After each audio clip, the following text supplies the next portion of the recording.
Welcome back to the Anxiety Ridden Moms Club, Season 2, baby. We're still anxious, still thriving-ish, and this season, we're diving deep into one of the most complicated, beautiful, and straight-up messy parts of motherhood. Relationships. The ones that lift us up, the ones that drain us, and the ones that change when motherhood hits like a wrecking ball. From ride or die friendships to awkward playdate moms, from supportive partners to the ones who just don't get it, we're unpacking it all. Because motherhood doesn't just reshape your body, it reshapes your people.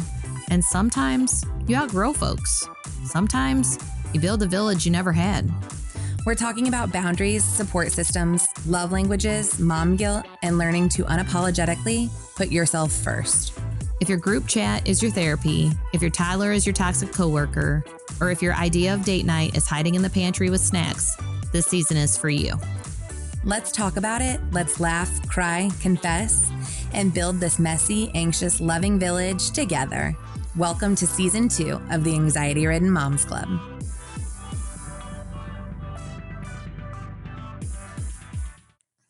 Welcome back to the Anxiety Ridden Moms Club. Okay, moms, let's talk about the people we didn't exactly choose, but somehow spend every holiday with, our in-laws and extended family.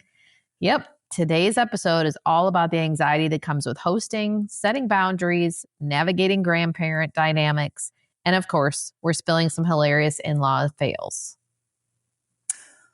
Why is it that hosting family makes us feel like we're auditioning for HGTV? I'm over here stress cleaning baseboards, nobody notices, while also trying not to cry into the green bean casserole. Because it's not just food, it's the weight of expectations. Everyone has opinions on how the turkey is cooked, how the table is set, and even how you parent your kids during dinner. One mom wrote in, "My mother-in-law once brought her own stuffing to Thanksgiving because mine wasn't moist enough. I was done." Done is my favorite word. I love the word done. I'm done. Ask Brad about my use of done. Everything makes me want to be done. Boundaries don't mean you don't love your family. It means you're choosing your sanity. Yes. Saying we're doing Christmas morning in our house doesn't make you a Grinch. It makes you a mom protecting her kids' experience. Let's dive in. Let's dive into this in-law conversation. Well, one thing I think that, there's a couple things. There's things that probably like tools we can use of things that we say, even like practice scripts, such as maybe like, thanks for the invite, but we've decided to ... Not all mother-in-laws like to hear that. And it can sometimes cause issues for people, but you definitely have to always let anybody know. If you're dealing with family, I think it makes it harder, but you do have to always, this is what we've decided as a family, Yeah, I think there's definitely a transition period too. Like, growing up, my entire family would go to my grandma and grandpa's on both sides. So my mom's side of the family, my dad's side of the family. And we were fortunate to have a big family that we did that for so long. Mm-hmm. But then once, everybody starts getting older and people start passing away, I think that's when the conversation kind of shifts a little bit. And, as you're aging, then everybody's getting their own families too. So it is super hard, and it's super hard to like coordinate. So, how do we handle that? How do we heading into the holiday season? 'Cause we're here. Well, I think one thing is you got to start talking about it before you get to the holidays. Don't talk about it like 2 days prior and be like, oh yeah, by the way, we're not going to be doing that. Like, I think that holidays especially is best if you get family discussions going about it. And every year you have to revisit the conversation. I think if you don't, like for instance, this year, we're going to have some changes because, so Austin's baby is due in November. So they feel a little bit uncomfortable with bringing this brand new baby out and all this family, because we have both sides of the family that come to our house for Christmas Eve. And they're like, we might make an appearance, but they don't want it to be the grand tour of baby passing when she's very little. So that's their decision to pop in and then leave. But then Christmas Day in the morning, we always have where our own kids come over again. And that's when we open just a few extra gifts just between us as a family. And then then they go on for their day and do whatever. So we'll see her actually spend more time with her on Christmas Day in the morning and just kind of do a wave at her on Christmas Eve. So I just think it has to be a constant, is because like you said, like, I mean, my mom grew up having an Italian family. I mean, she talks about it all the time that they had, it was a smaller home that her aunt had, but she said it was literally, you couldn't walk in it. Everybody had it. Once you sat somewhere on the floor in a chair, you couldn't really move. And it was, I mean, every cousin, aunt, uncle, whatever that was there. And she loved it. She was the best time ever. So then by the time that, you know, her parents were going to have everything, my cousins and stuff, but it wasn't when they had a much larger home, which made it nice, but we didn't have the volume still even of people. I mean, everybody just starts to kind of, like, we always wonder all the time, like Christmas Eve at our house, we love it with both sides of the family. But you also we have nieces and nephews. And as they get older and then they have their own families and their own things to do, it all changes. It just constantly is changing. Yeah. I mean, it's hard. You know, my ex-husband, his parents both died when he was young. So we didn't have that side of things. My mom says it all the time, you know, why in the world they only have one set of grandparents. But I remember the Thanksgivings and the Christmases and my grandma and grandpa's, which is now my house, but in the basement with my cousins and all of that. And as we've gotten older and now both grandma and grandpa have both passed away, Thanksgiving was always the one where grandma would make it all. From start to finish, she was responsible for all the food. And then for Christmas,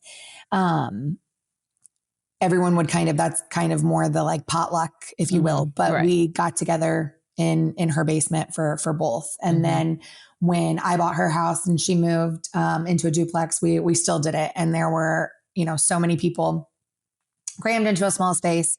But now that she's gone, that pillar has kind of left, and everybody does their own thing. And it can be sad sometimes, for sure. So even my, now boyfriend, he doesn't have either of his parents either. And my mom and dad now have taken over Christmas Eve. So Christmas Eve is kind of when we all get together at their house and open presents. And so Christmas Day, we do the Santa thing, and that's it. That's it. So my kids go and then spend, a part of the day with their dad. But other than that, our Christmases are pretty low key these days, which I love low key. I do too. But I do wonder if my kids are going to scratch their head and be like, cause they never had that. Cause those are some of my, core memories. But I think in general, I think so many things in life have changed. I mean, just changed. And I agree with you though. I think it is sad. I mean, even like when the kids ever talk about, well, now just so you know, this might change or that might shift. I mean, you do a little bit always feel like, you like what you do. The nostalgia. And yes, you do. And then there is it's sad when things change, because if you enjoyed what was going on. But at the same time, I mean, that's just what happens. That's just life. So, I mean, and I have an older brother and a younger brother, and they're both married and they each have 3 kids. But, even with that, there's a lot of attitudes, a lot of attitude. And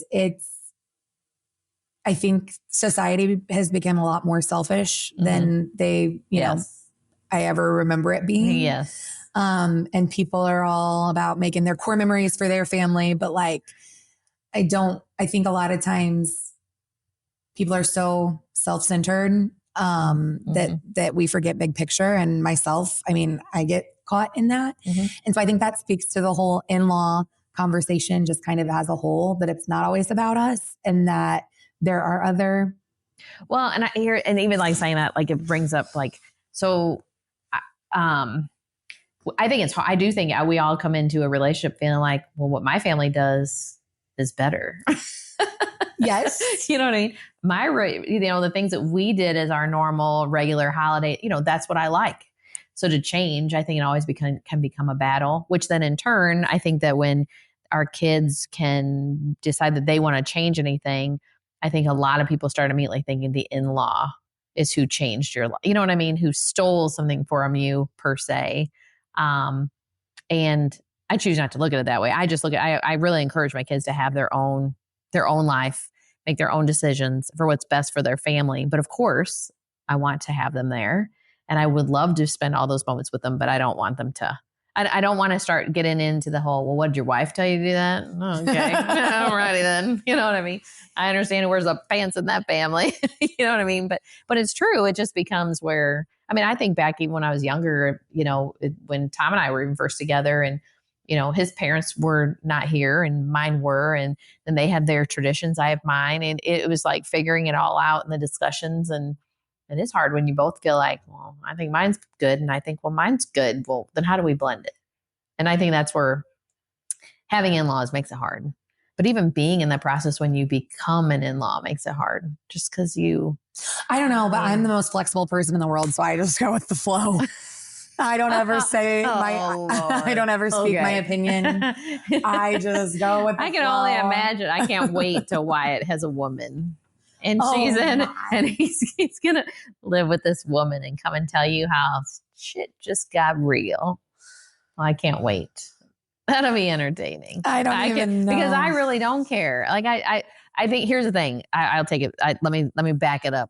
At first, when it first starts to happen, don't think I haven't felt stabbed in the gut. Like you just can't breathe. When somebody starts telling you that they're not going to be at something or they're not going to do something that you're used to them being at, that you thoroughly enjoy and love having that person there to do what you do, that is extremely gut wrenching when it first is told to you. But I always 100% always say, at the end of the day, I want my kids to pick the right person for them because I won't be here forever and they need to have their own life. So I know they're happy and content and life goes on no matter what. And they're going to have a fulfilled life that way. And so me sitting there saying, well, now you're making me upset because just because she wants to go do this doesn't mean I need to be left out. And believe me, as a mother-in-law, when you have daughter-in-laws, it's easy to feel left out. So let me ask you, as a mother-in-law now, were there relationships that you were like, yep, she's not the one, or praying Yes. Praying in bed at night, saying, please, dear God, make sure she's not the one. Yes. Oh, yes. Yes. There was a lot of times, and I never interfered. I tried really hard not to interfere because I always felt like, it's the parents that actually, when they interfere, sometimes you push them towards that person. So I would just go about my business. I stay very quiet. So if the person comes around, I usually would just find something to do. I'm hiding in the laundry room a lot. Like I just had tons of laundry to always do during the time that person would visit because I don't want to get involved with the girlfriend that they're with or don't see the need or until they're well established in the relationship. Yeah. It's really until my kids have gotten to the point that they're probably like, I don't know. It depends on the girl, and how they are to me for sure. Obviously, if somebody's really trying with me to have a relationship, I mean, I'm open to doing that. But if they're just kind of like come in and they're shy or whatever, then she's like, oh, hello. I'll be like, oh, hello. You read the room. Yeah. I don't feel like I need to worry about it unless I know you're to a point that my son's really, really committed, like at an age to be that committed for me to worry that much about you. Otherwise, I probably don't. And which makes me probably not the most warm and fuzzy person when you're coming in. Austin even told me one time, he was like, sometimes that, you could have a happier look on your face when people walk in the door. But he would always tell me, he'd give me a hard time because he would tell me that he would come in and, they'd say hi or whatever. And I'd say, oh, hello. I wasn't like oh my gosh. And how are you? And did you have a glorious day? Like you haven't risen up on the level for me to care that much. So I just simply move on. And people could find that to be rude. I'm not trying to be rude. I also, though, through the process, I also don't want to get attached to a girl and my son breaks up with her. And then I'm heartbroken. I loved her. Yeah. I loved her so much. How could you do that to me? She's I didn't want to do that either. So it's like a really weird place to be. Like you want to get to where you get to know them and you really enjoy their time. And yet on the other hand, you don't want to get to know them, fall in love with them, and your kid dumps them. Like, no. Or they dump your kid, or they stay together because they think you like them so much. And then they have divorce because they're like, well, mom, I only married her because you liked her so much. Do they care that much? Those kind of things are concerning. For sure. Yeah. But I do think especially one thing I can tell you, like, I feel like I tell my kids a lot, especially when they start having kids. That's the time that they really have to start talking to both of their families about what it is that they want to do.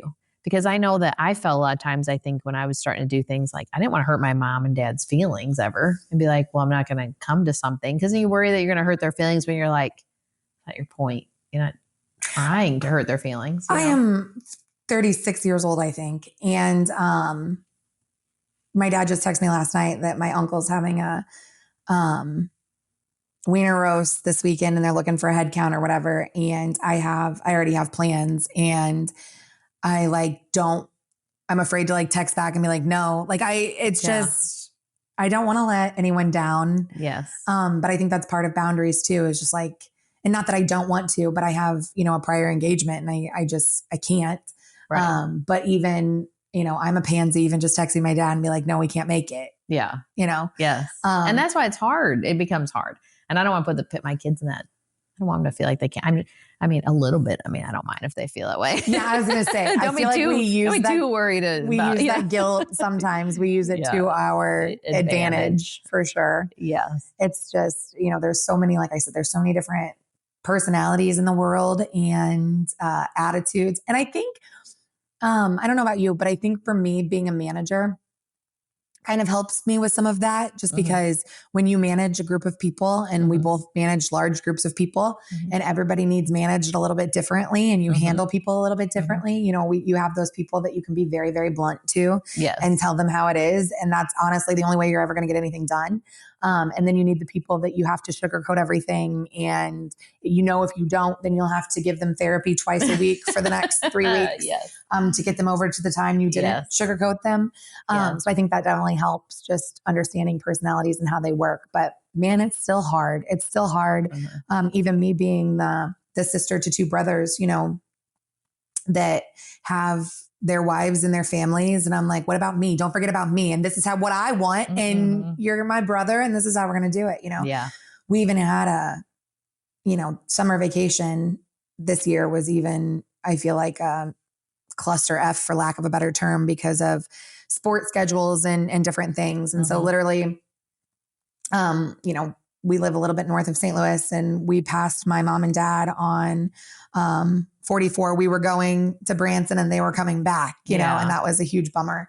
And just schedules not aligning and different things like that. And it's probably one of the most stressful pieces of the puzzle for me, is just making everybody happy, and nobody's ever always happy. It's hard. And then on top of it, I think that people pick people as in-laws for all of a sudden become like, here you go, here's your daughter-in-law, or here's, one day I'll have a son-in-law, and you didn't pick the person, you know what I mean? So now you have to form your own relationship, and that takes time. You know what I mean? It just doesn't happen overnight, and it doesn't need to, realistically, but you have to build your relationship. And I feel like it does take time to that you both understand each other. You both, have an appreciation for each other. You hope at least that that's what happens. And I feel that there's a lot of times where people never are fortunate enough to find that.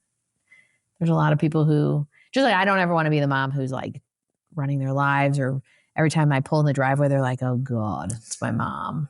Okay, well, hurry up, move that out of the way. She'll see that, or don't let her be, you know what I mean? I don't want it to be that way. I'm sure to some degree, just, your mom's visiting your home, you a little bit, know that they might notice something, but I don't want it to be like a big problem, Yeah, where they feel like it's got to be a production when you come over. Different things like that. Yeah, sure. Like to me, I don't care. Live your life the way you want to live it. I've always told my kids that anyway. It's like, if you live like a millionaire, you live like you're broke. It's no difference to me. I don't live there. It doesn't make any difference to me. I want you to be happy. You know what I mean? So that part of it is irrelevant to me, how you run your lives. I know that everybody has their own opinions. I can go to anybody's house and be like, I don't want to live like that, but they don't want to necessarily live like me, like I've said before. So opinions are like assholes. Exactly. Everyone has one. Exactly. And I'm learning, the older that I get, that sometimes I need to keep my opinion to myself. Not everyone needs to hear Kylie's opinion all the time. Yes. Those are the things that smart to just keep your opinion to yourself, smile and nod your head. And then later you go home and you chat at home about it. Because my number one goal right now for life is peace. I want peace. Yeah. I want to just have a good life and a peaceful life where there's no conflict or fighting. And I know that, you know, it's not unicorns, rainbows, and butterflies, that like the real world exists. But I think that there are definitely things that we can put in place to protect our peace. Yep. Say no when we don't feel like it or we don't want to, and don't feel bad about it. Yep. Set boundaries with people, set, you know, expectations, and clear communication, I think are all things to help that in-law dynamic, if you will. Yes. Well, and it's just like you had told me to watch The Girlfriend. I've only seen on Netflix. Okay. So I've only seen the first episode of it. My daughter and I watched it together. So her and I, she's like, okay, but she had to leave. And so she's like, we will be sitting and watching some more of it. But it was so exactly what I tell my husband this like all the time. So how the whole first portion of that first episode was like the mom's version of what she saw. So here's all the things that happen. You walk in the house, you sit at the table, she spills on her, you know, all these different things that go on. And what in her mind happened. And then all of a sudden, it's like you go through the whole thing over, and it was the version of the girlfriend and what happened. It's like what I've always said, you can speculate a lot of things, but if you don't know, you don't know. If you weren't standing there in the conversation, you don't know. There's just so many variables, but I can tell you that this is going to get to be an interesting. Have you watched how much have you watched of that? Have you all watched of it? You've watched all of it? You know, you've known me long enough to know that I don't leave things unwatched for long. I watched all of it very, very quickly. Yeah. I can tell it's going to get crazy. It does. But I really did enjoy even that first episode, because I was like, it's just exactly what I say. Like this conversation that she has with this guy that was like an ex, you know, from the mom, comes around the corner and witnessed something and sees them arguing and hears what he says. But then when you hear it, when you obviously they redo it and it's her standing there and you hear her version of what's being said back to him, it's completely different. So it's just, I don't know. I mean, you can tell they're probably both crazy, but at the same time, there's way more to every story. And I think that's why, like I say, I would never want to go into something like that lady was drilling her on, you know, well, who are your parents and what do they do? And I'm going to look them up and I'm going to this, that. I mean, okay, lady, like relax, like seriously, like it's not that it takes time to get to know somebody. And I understand that as a mom, you are protective of your children and you definitely want to make the right decision, but you also should have some faith and trust in the fact that you raised them to make good decisions. So like cut them a little slack. One would think. Lordy. But I understand if it gets a little crazy, then I'd have no problem stepping in. Somebody was nuts. Like if this girl's really ends up to be nuts, which she's already, I you know, got a butcher dad and putting things in cakes or something. I don't know what it is. Let's be honest though. We've all got a little crazy in us. So it just is she psych ward crazy? Right. Or is she like the normal? Yes. And kind she of just crazy. Yes. And which is kind of what I get the feeling that she is. Which one? I get the feeling that she's normal crazy, but she can get crazy. Like her kind of normal to crazy level, like might get a little more crazy than like I'm probably not going to do, but I understandable maybe crazy. Got it. I will not give it away, but yes, check it out if you have not. The Girlfriend on Netflix. Yes. It's a good one and it's a short series, so it's not, you know, too long of a. It took me like 2 days, I think. Oh, did yeah. I like to get it over with. And sometimes I'm the type of person that I can't even wait until the end. I have to Google what happened because not this one. I waited until the end, but yeah. I feel like there's a little bit like, you see it coming, but yes, I definitely see the conflict a little bit, like not knowing which one's batshit. You know, someone's crazy, but you don't know if it's the mom of the son or the girlfriend of the son. Which they both have a little crazy in them. They have to. Absolutely. Because, I mean, just like even from the first episode, I mean, even the mom's like over the top. What do you know, like, what does your dad do? And let me Google what he is. Like, and trying to figure out if this girl's a liar, trying to figure this or that out. It's like, lady, like, relax and just enjoy a meal. So let's talk about that dynamic, though, a little bit. Like, do you think it's different for single parent or not single parent? That's not what I'm trying to say. One child versus multiple? Like, do you think just in society in general, like if you have like an only child, yeah, oh yeah, I think it'd be way worse. Because they're way worse. They're Yeah, for me at least, I'll be like, oh, you don't love me today? It's fine. I'll go pick the other one. Well, the other one's Yeah. No, that's, I know that sounds so terrible. But it's As a true. mom, that sounds so terrible. But it's yeah, true. like I piss Nora off and I'm like, hey, what are you up to, Yeah. buddy? Hey, you want to go hang out? You want to go with me to the grocery store? It's true. You always have a friend when you have multiple kids, but when you have the one friend, and I think that a lot of times that becomes then that is your everything when it is one. So even not when that they're not your everything No. when you're multiple. I love you all, blah, blah, blah. But at the same time, it is true. I would think if I had just one and that was it, I don't have no backup plans when you get in a mood with me, then I feel like it would be really hard if I was really close, especially in a close relationship with that kid. And then they told you they're not going to show up to Christmas or they're not going to join you for something or they won't be coming over regularly. It would be way harder. Way harder, for sure. No, I agree. Way harder. I always just look at it. You don't want to show up with fine, let's call your brother. Your sister will be here. Somebody will She's come. still stuck with me right now anyways. Somebody will come. That's for sure. I don't know. It was just something that stuck out to me. I'm like, when you only have one kid, like that's tough. Yeah. I would think if I only had one kid, I tell you, I had to brainwash myself to begin with so that I'm relaxed. So I would have to do a little extra therapy on that one because I would really be like, just more sad if they weren't going to come around. I will say they have set themselves up beautifully for a season 2. Okay.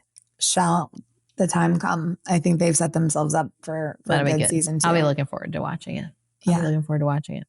Well, and the other thing, do her parents get involved much in this scenario? Yeah. That's the other problem is like, you become where people make it almost like you feel like a competition between like your in-laws' parents. You know what I mean? Like if your daughter-in-law wants to be with the parents all the time and then you're getting shunned in any way, you know what I'm saying? Like there's all those feelings that happen too. Do they have any of that involvement or no in this show? Her mom gets involved in a big way.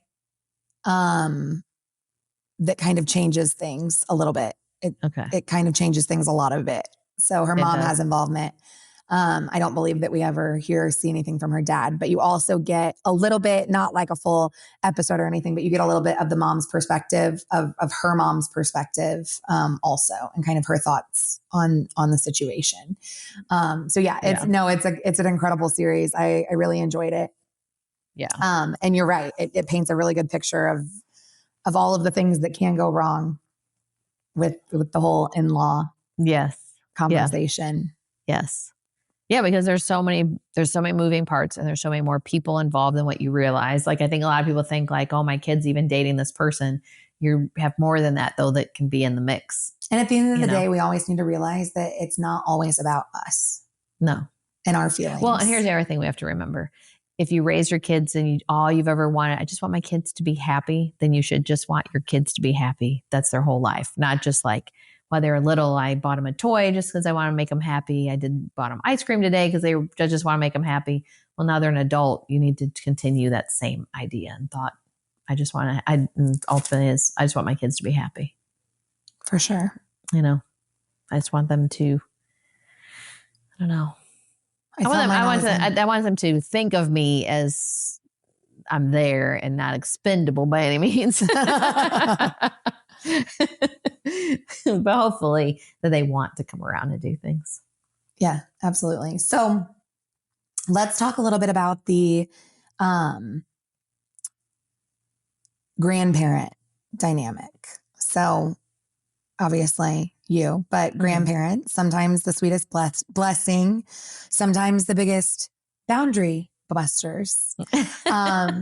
And I will just speak, obviously you are a grandparent, but I know just, I love, my mom was actually on vacation a couple weeks ago and I really miss our daily walks just because I feel like that's our time to connect or yell at the dogs together or whatever it is. But, she's brought up before, so-and-so didn't get a nap. I'm going to be in trouble. And she says it lightheartedly because that's not, but like, right.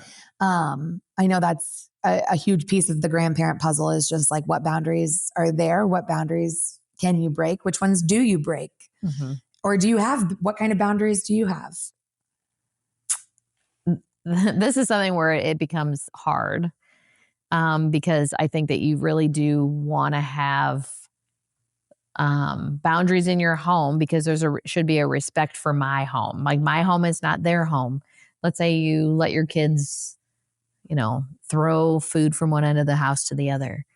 I don't want you doing that at my house. I didn't allow kids to do that at my house. And I don't think that they should be.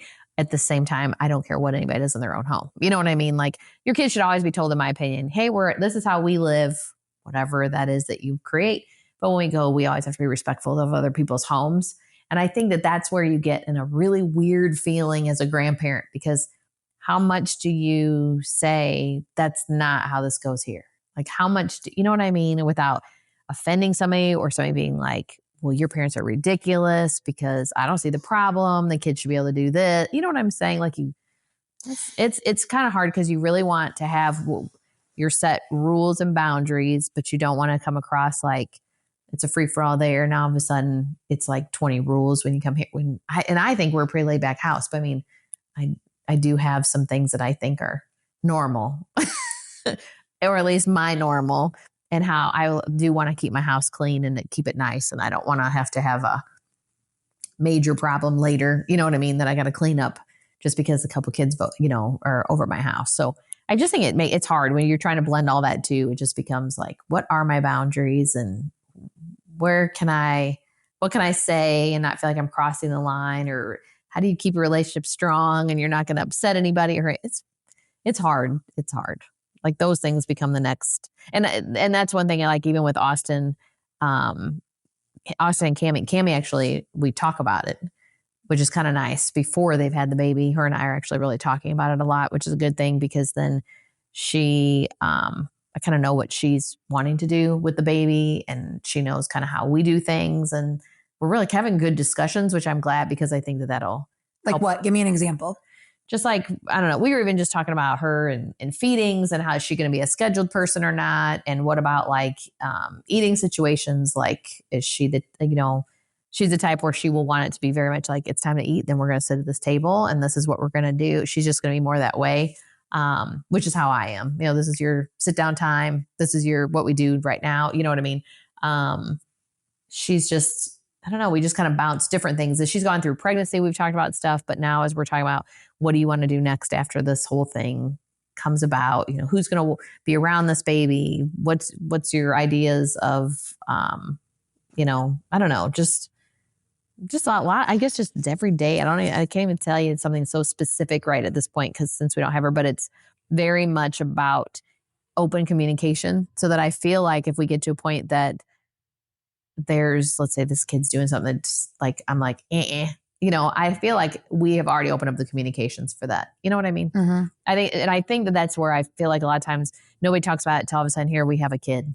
And now we're as a grandparent don't know what we're supposed to say, what we're supposed to do. You know what I mean? Like, just here's this kid, and now you feel like, oh, I don't want to make anybody mad, but that kid's gotten on my damn nerves. I hear the saying, like, you might do that at your house, right? But at my house, we don't do that. I feel like my dad does that from time to time. I'm like, I don't know what happens at your house, but we're not going to jump on our couch here, or please stop jumping off the couch. Yes. In the beginning of the day. And then by the end of the day, everyone's hanging from each like ceiling and going like buck wild. But you try. Like, I think that's the thing, you try. I used to always, my husband used to make fun of me because there could be a kid over at my house. Let's say we had a party and some kid I don't even really know. Well, I have like these pillars and they are in my dining room. And so like, I can't stand it when kids twirl around them. It just annoys me because then I have to go and clean them later. I don't want to clean pillars. They're just supposed to just look at them like whatever. So when they do, I would always say, hey, excuse me, we don't do that here. And they would be like, huh? I'm like, we don't do that here. And then they would get off and away from my pillars. And he'd be like, you're always saying something to these kids when they're over here. I'm like, because we don't do that here. I'm not saying anything like you this or being mean to the kid. I just say, we don't do that here. I'm like, unless you're going to start cleaning pillars every time somebody's kid comes over, I'm not. I can't stand that. But I try to be correct on what I say, but I do try to have some boundaries. With your own grandkids, I think because they're around more, just like I'm sure with your dad is the same thing, that you end up having a problem where they'd eventually stop listening to you anyways. They do whatever the hell they want. Right. It's a free for all. Right. Yeah, that's funny. That's funny. The real key is, remember, boundaries are for you, not against them. Protecting your peace makes you a better mom, partner, and daughter-in-law. Makes sense. And sometimes you just need a phrase in your back pocket. That doesn't work for us, but thanks for understanding. Simple, clear, no guilt. Exactly. So to all the moms hosting, boundary setting, and surviving the casserole wars, you're not alone. And remember, at the end of the day, family may be messy, but protecting your peace is worth it. Send us your stories. We'd love to hear your stories about your in-laws. We love reading them. We love reading them on air. And don't forget to subscribe, rate, and share the Anxiety Ridden Moms Club so we can keep building this village together. And be nice to your in-laws. And be nice to your in-laws. If no one's told you lately, let me be the one to say it. You're not failing, you're growing. You're not broken, you're becoming. And you're doing better than you think. Thanks for being here today. If this episode resonated with you, I'd love if you'd subscribe, leave a review, or share it with another mom who might need to hear this. You can also connect with us on Facebook or TikTok at the ARMC. We'd love to hear your story. Until next time, give yourself grace, breathe deep, and remember, peace is possible.